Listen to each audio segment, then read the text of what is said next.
As the California primary and the presidential elections approach, DHS seniors prepare to vote. For most of the seniors, it will be their first time voting. Senior Ariana Hare plans to vote in the primaries since they are a day after her 18th birthday. Since she recently became a U.S. citizen, she is eager to vote. I am 17 years old and I turn 18 on June 4th. My family just became U.S. citizens about 1 month ago, so personally it's really exciting, and it's everyone's first time being 18, but for my family it's especially important.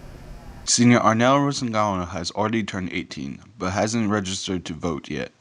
He plans to vote in the primary in June and the presidential elections in November. I'm 18. I am planning on registering. So, it'd be cool to exercise my rights, finally. Gov teacher Ms. Swanstrom talks about the importance of voting and gives advice to first-time voters. Well, for me, I think one of my sort of big responsibilities as a government teacher is to let kids know that the power they have in our government, and in my view, it's part of their civic responsibility to be aware and hopefully to take action and participate in government. And sometimes it's hard to see the greater narrative of who we are as a country, and I think participating in the democratic process, taking civic action and voting is a great way to tie people into that and give us a greater sense of national unity. And for students, I think as young adults, that can be a really powerful thing.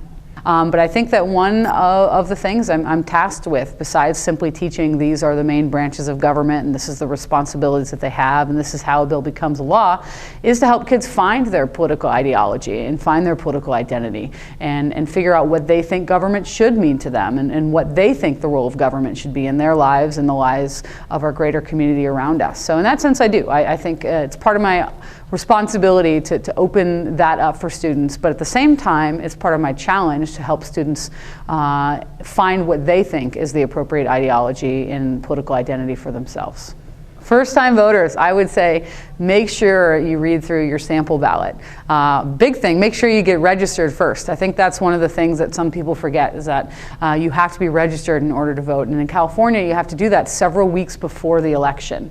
So that's the first thing, make sure you get registered. You can get a voter registration form from me or down in the library or from the DMV, but make sure you get registered. The other thing is, don't feel like you have to vote for everything. If there's candidates that you don't know, if there's positions that you know or propositions you're not really sure on, leave them blank.